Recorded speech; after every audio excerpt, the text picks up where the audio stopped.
Let's bring in Aaron Perini of Axiom Strategies, attorney and RNC surrogate Mahek Cook, along with Republican candidate for California's 49th Congressional District, VetCom founder Kate Monroe. Thank you all for coming on. I want to play this. I want to go back in time, 3+ years. Aaron Perini, this is what we've been told by the president for a while about going to the border. Watch.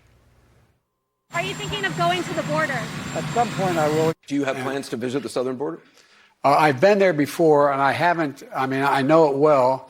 I guess I should go down. Why go to a border state and not visit the border? Do you have any plans to visit the border? Not in the near term, no. No, it'd just be disruptive. So 6 months ago, we had bigger fish to fry, Aaron, and now that he looks at the polls, he's like, this is probably fish number one. Right. This is a day late and $1 short for Joe Biden to try and put on what's going to be a political stunt by his own measure. They have said at the White House as of this point they don't plan to put forward any executive actions, initiatives, or legislative rollout on this trip. So it's purely for photos and not to address the actual crisis that Joe Biden, Kamala Harris, and Democrats have really levied on the country with an open border policy. Now there is a dead student in Georgia at the hands of an illegal immigrant, and the polling is showing that Joe Biden is vastly underwater, with only a quarter of Americans saying he's handling this appropriately.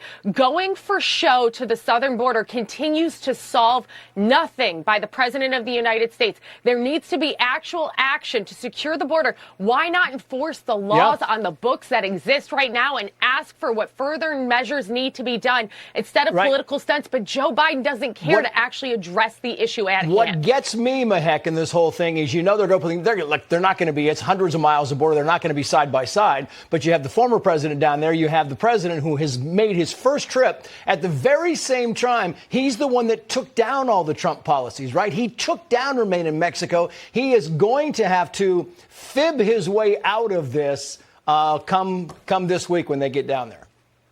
Well, you can't lie about your record at this point, Trace. I expect Biden to show up at the border to make excuses, to say that he needs more funding, when the truth is he's going to stumble over the fact that Texas was able to put a little bit of barbed wire up, add some agents, and add security. You know what Biden did? He cut down that wire. He cut down our safety. He cut down our security. So if he's going to stand there for a photo op, we're not falling for it. We need to reinstate President Trump's Remain in Mexico policies and just enforce the law.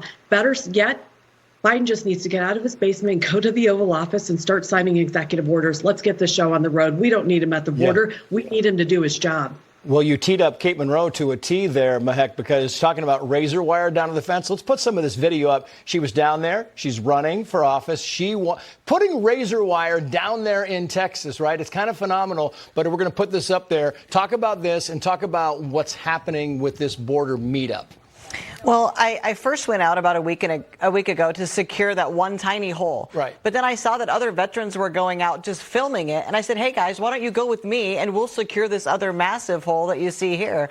Because at the end of the day, migrants are taking over for veterans. They're taking all of their money, all of their spots in VA hospitals. Our country is not safe. And I want you to understand, America, very clearly. You can get razor wire on Amazon. You do not have to sit idly by and go quietly into the night, get up and do something like we did. I just wanted to show you that's possible. You know, Aaron, it's interesting because this new Monmouth poll out just hours ago, by the way, this was taken before Laken Riley's death. We should point that out. But this is the first time, February 2024, that the majority of Americans favor building a border wall. This is significant, Aaron. It is significant. Republicans for years have been calling out, and Donald Trump led the charge for calling for a border wall. But when he did it, it was inappropriate. It was racist. The left-wing media tried to run with it and lambast it for it. But now that Democrats have perpetrated a massive crime against this country by not enforcing the law and allowing this border crisis, the American people are saying we need actual physical security, plus intelligence, plus border agents, plus the ability to enforce the law. Democrats have said no, but now the politics have turned against them. The American people say it's enough. We need every resource possible. So Democrats need to step up right now if they want to try and meet this moment. One more poll, Monmouth immigration. How serious a problem do you think the issue of illegal immigration is? Mahek, you see there, I mean, you put those numbers together, it's 84%. That is a big number. Well, the American people are now wide awake. A cop in New York was beaten in Times Square. A nursing student, an innocent nursing student, is dead. Criminals are being released by politicians that are supposed to be enforcing the law. Democrats are providing criminals with free food, housing, while our own inner city poor are out in the cold. We're refusing to secure the border, refusing to enforce our laws. I mean, this is Biden's America Last policies. Trace, this is going to be his last term. Mark my words. Kate Monroe, wrap us up. Go and look up bordervets.us. We're going out on Thursday. When they're going to go look at the border, we're going to be at the border securing the border. There's going to be about 100 people with us. If you want to join us, bordervets.us. Let's go flat, get it done. Kate Monroe, Mehek Cook, Aaron Perini, thank you all. Coming up, Black Lives